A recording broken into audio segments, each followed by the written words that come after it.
मानो कि आपका जन्म कोई साधारण सी जगह पर नहीं हुआ, उस बस्तर क्षेत्र में हुआ है जिस बस्तर क्षेत्र में स्वयं शंकर भगवान कहीं ना कहीं किसी न किसी रूप में विराज, वो कहीं ना कहीं किसी न किसी रूप में बैठे।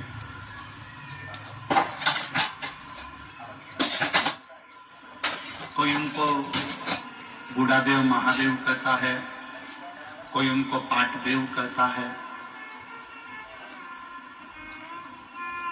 कोई उनको अंगादेव कहता है। जिसकी जो मर्जी हो, जिसका जो भाव हो, उस भाव से शिव को लोग पूछते हैं। शायद दुनिया में 2 पवित्र नदियां ऐसी हैं जिन नदियों के जल से शंकर भगवान का शिवलिंग प्रकट होता है।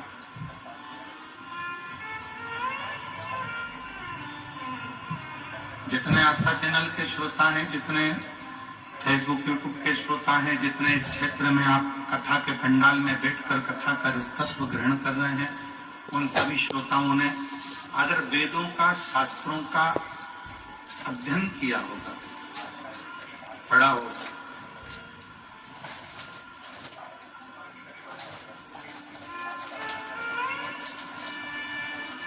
भारत की भूमि की वो 2 पवित्र नदियां जिन नदियों का जल से शंकर का शिवलिंग प्रकट होता है,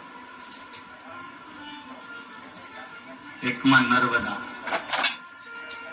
और एक मां इंद्राणी, जो आपके बस्तर क्षेत्र में ही बहकर निकलती है। ऐसी पवित्र नदी इंद्राणी जिनके जल से स्वयं शंकर भगवान का शिवलिंग प्रकट होता है, स्वयं शिव। बात करने में पीछे नहीं हटेंगे। पूरे बस्तर की भूमि को यदि खोद कर देखा जाए, या पूरे बस्तर की भूमि को खोद लिया जाए, या पूरी बस्तर की भूमि के एक एक अंश को यदि निकाल कर देखा जाए, तो पूरी भूमि पर कोई मिले चाहे ना मिले, पर पूरे बस्तर की भूमि में खुदाई में मेरे शंकर भगवान का शिवलिंग जरूर मिलेगा। यहाँ पूरी भूमि शिव की, पूरी धरा शंकर भगवान की।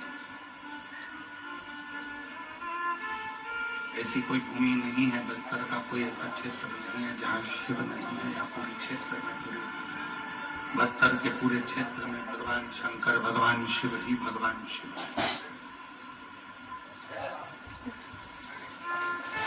और बहुत जितने 52 शक्तिपीठ हैं, उन शक्तिपीठ में जाना सरल है, 52 शक्तिपीठ में पहुंचना सरल है, पर सबसे कठिन अगर कोई शक्तिपीठ है तो मां दंतेश्वरी का शक्तिपीठ है। जब तक मां दंतेश्वरी आज्ञा ना करे, तब तक कोई दंतेवाड़ा आ ही नहीं सकता।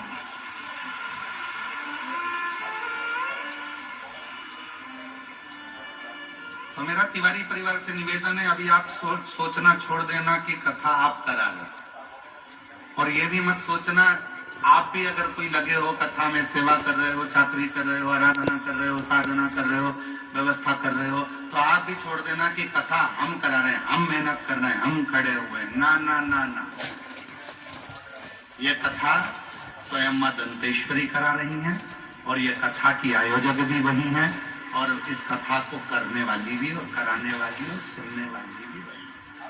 आपको रमन उसी की देन है, उसी की वही कर रही मां।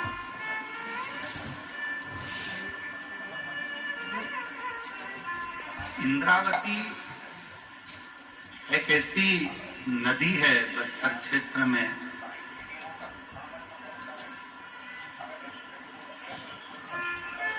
आप लोग तो आपके क्षेत्र की नदी को जानते ही होंगे, जिस नदी का जल पत्थर को भी शिवलिंग बना देता है। इंद्रावती ये कोई शिव महापुराण की कथा कोई साधारण सी पुस्तक या साधारण सी कथा नहीं है जिसको आपने और हमने श्रवण कर लिया और अपना बस थोड़ा सा श्रवण करा, इस कान से सुना, इस कान से निकाल दिया, बचा कुचा था तो कपड़े में से बेकार कर दिया कि हम तो सुनकर आ गए। ये वो कथा नहीं, इसको वो कथा नहीं कहते।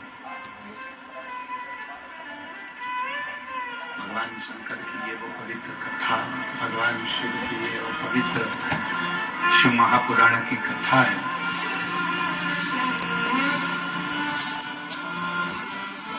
जो मनुष्य के जीवन के सारे दुखों को, सारे कष्टों को मिटा दे। कथा पंडाल में अगर आप पहुंचे हो, कथा पंडाल में यदि कथा को श्रवण करने के लिए आप पहुंचे हो और कथा सुनने के लिए यदि आप पहुंचे हो, बैठे हो, तो याद रखना यहां से खाली नहीं जाओगे।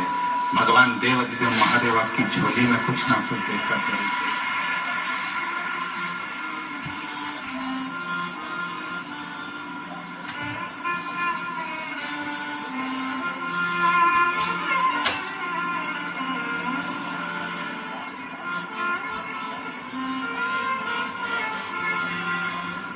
मां कुछ कृपा करे।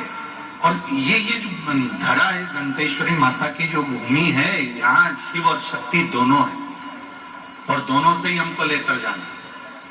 7 दिन की शिव महापुराण की कथा आज प्रारंभ हो रही है। 7 तारीख से 13 तारीख तक ये कथा चलेगी। 2 बजे से 5 बजे तक इस कथा का क्रम रहेगा। आरती हो तब तक बैठना है।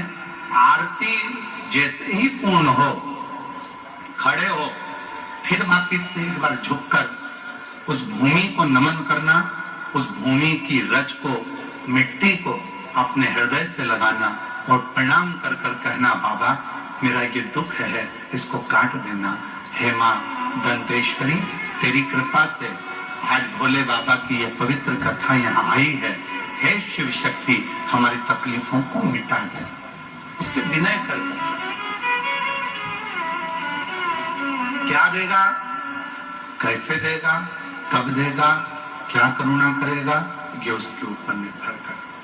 और इतना विश्वास से जरूर कहते हैं कि 3 महीने के अंदर मेरा बाबा जो दिल से पंडाल के अंदर बैठकर कथा श्रवण कर लेता है, उसकी झोली भरता जरूर है, खाली ये नहीं।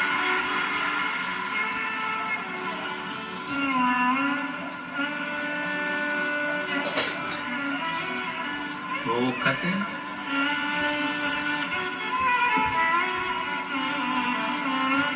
एक तू ही आधार सतगुरु, एक तू ही आधार,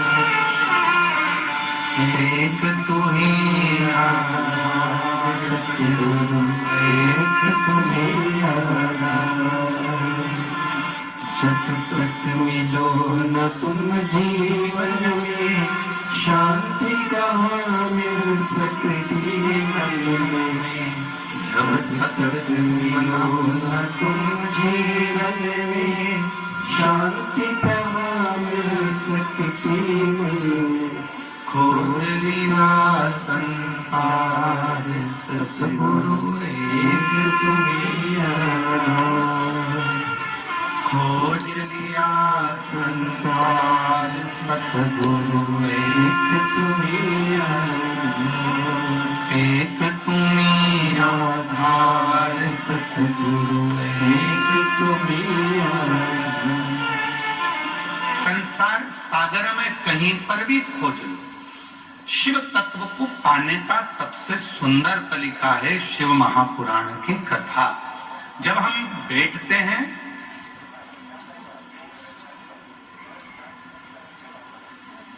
गुरु महादेव के चरणों में, तो हमारे को यह ज्ञात हो जाता है कि शिव तत्व है क्या।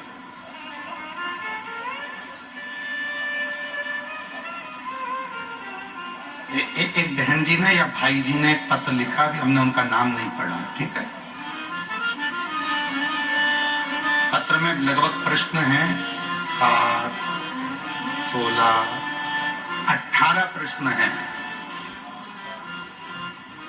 उनका नाम है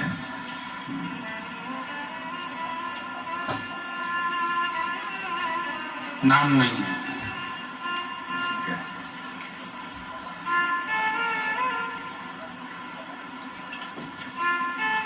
इसमें नाम नहीं है, पर 18 प्रश्न हैं, जिनने भी लिखे होंगे वो बैठे होंगे।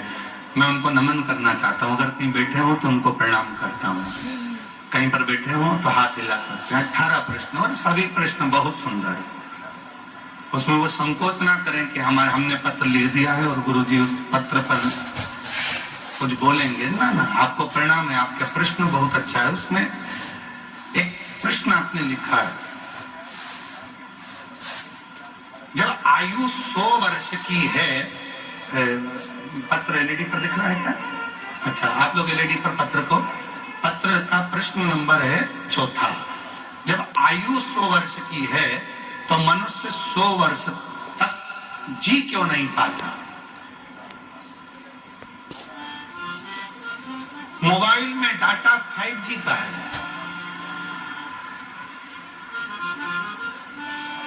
अब चाहो तो तुम उसे 2 घंटे में खर्च कर दो और चाहो तो पूरा 24 घंटा चला लो।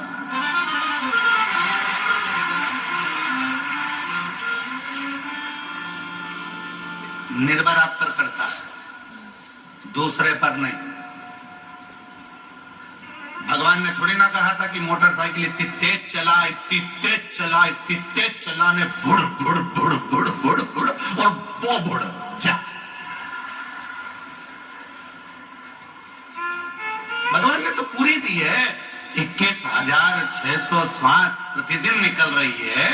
परमात्मा ने इतना अच्छा शरीर दिया है, पूरा डिपार्टमेंट अच्छा बनाया, 2 नेत्र दिए, नासिका दी, दंत दिए, हाथ दिए, पांव दिए, बुद्धि दी, सोचने के लिए अक्ल दी। उसके बाद भी तुझको मालूम है, रोज पुलिस वाले कहते हैं सीट बेल्ट लगा के रखो, हेलमेट लगा के रखो, और अगर वो रोक लेते हैं तो पुलिस वालों को बदनाम कर देते हो। उन्होंने तुम्हारी रसीद काट दी, फोन लगाते हो, मामा जी तुम हमारी इतने बड़े रिश्तेदार हो, तुम इतनी बड़ी पहुंच पे हो, और देखो जरा हमारा रसीद काट दिया, हेलमेट नहीं लगाया, हमारा रसीद काट दिया। पुलिस वाले का क्या जा रहा है? वो हेलमेट की रसीद इसलिए काट रहा है कि अगली बार तुझे सबक मिल जाए और हेलमेट लगा ले। और याद रखना, अभी तो छुड़ा देंगे पुलिस वाले से तेरे मामा, पर ऊपर एक और मामा बैठा है, जिस दिन पाड़ा लेके आएगा निपटा के लेके चले जाएगा। फिर मत कहना कि कोई मामा साथ आएगा।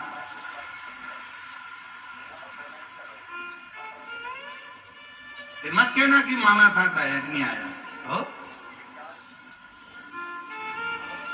शरीर उसने दिया, उसने थोड़ी ना कहा कि तुम इतनी तेज भागो कि गाड़ी चढ़ाओ कि निपटी जाओ। उसने थोड़ी ना कहा कि तुम 4 व्हीलर गाड़ी को यूं घुमा यूं घुमा यूं घुमा और रेस कर, न ट्रक के आगे जाना है न पीछे जाना है, यहां जाना वहां जाना, और मालूम पड़े कि एक दिन ऊपर जाना। ले, उसने थोड़ी ना।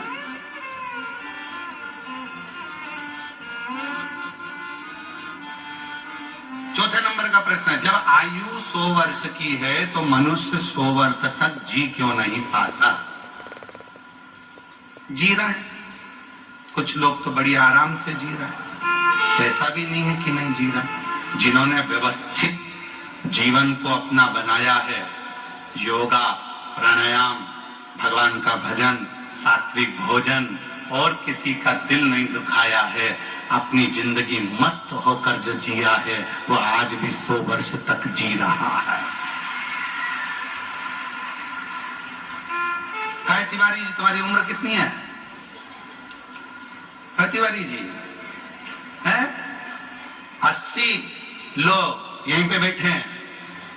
आप प्रैक्टिकल तो यही देख लो, 80 साल के हैं और अभी भी तंदुरुस्त, पूरे झुक के प्रणाम कर लिए महाराज जी को, और केला और नारियल अलग लिया है। अब सोचो 80 वर्ष के ये बैठे, और इनसे भी बराबर के, इनसे भी ऊपर के और बैठे होंगे। कौन नहीं जीता? अगर आप अपनी जिंदगी को सात्विक बनाओगे तो जीवन तुम्हारा अच्छा चलने वाला। और मालूम पड़े तुमने जिंदगी भर रो रो के हे भगवान कौन सा पाप कर दिया, हे भगवान क्या कर दिया। कभी पड़ोसी के लिए चल चल के मरे जा रहा है, कभी इधर के लिए चल चल के मरे जा रहा है। पड़ोसी की यहाँ गाड़ी आई तो आधे कमजोर हो गए, दुबरे पतरे। रिश्तेदार पूछ रहे पहले तो अच्छी हो गई थी, आजकल दुबली क्यों हो गई। उसको क्या मालूम कि पड़ोसी का बेटा डॉक्टर बन गया, इसका बेटा ढोर बन गया। कौन समझा? अब प्रश्न ऐसे दिए हैं, मैं इसका उत्तर पूरा का नहीं दूंगा, और दूंगा तो 18 प्रश्न में पूरी 7 दिन की कथा निकल जाएगी, पूरी 7 दिन। फिर भी बीच बीच में जिन्होंने भी ये पत्र लिखा है उनको प्रणाम करता हूं। आपके 18 प्रश्न का उत्तर पूरी 7 दिन की शिव महापुराण में अवश्य देंगे। बीच बीच में इस प्रश्न का उत्तर देते रहेंगे, जिससे आपके 18 प्रश्न पूर्ण हो। 18 प्रश्न। 100 वर्ष का जीवन है, मनुष्य इतना कम क्यों जी रहा है?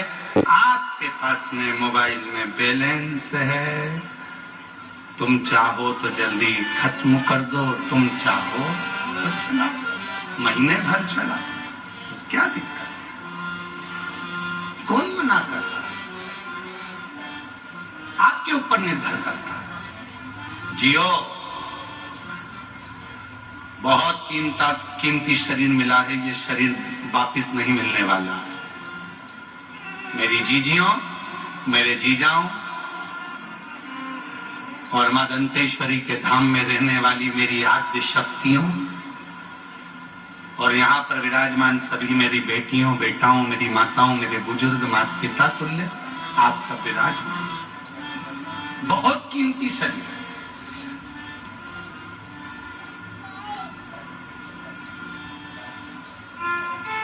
अब इस मन को आप चाहे भजन में लगा दो, चाहे आप भोजन में लगा दो। कितनी संपत्ति आपके पास में है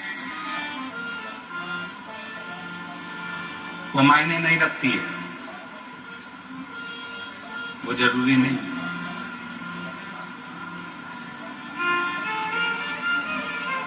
कितना पैसा तुम्हारे पास बढ़ गया वो मायने नहीं रखाता। आपके पास में कितनी प्रतिष्ठा है, कितनी इज्जत है, कितना वैभव है, कितना धन है, कितनी संपत्ति है, कितनी जमीन है, कितने तुम्हारे पास में वैभव है, कितनी गाड़ियां हैं, कितना धन है, कितनी संपत्ति है, वो मायने नहीं रखाता है। शिव महापुराण की कथा कहती है सबसे ज्यादा मायने रखाता है संपत्ति हो चाहे ना हो, गाड़ी हो चाहे ना हो, वैभव हो चाहे ना हो, चाहे तुम्हारे पास में जमीन हो चाहे ना हो, पर जिस जगह पर रह रहे हो और जिस अवस्था में रह रहे हो, तुम्हारे चेहरे पर स्माइल होना जरूरी है। बाकी के कुछ है कि नहीं है उससे मतलब वही मतलब। तुम कितने, हमने कई लोगों को देखा, अभी एक हमने अखबार में पढ़ा था कुछ दिन पहले कि एक बड़े सारे संत ने खुद को मार लिया, सुसाइड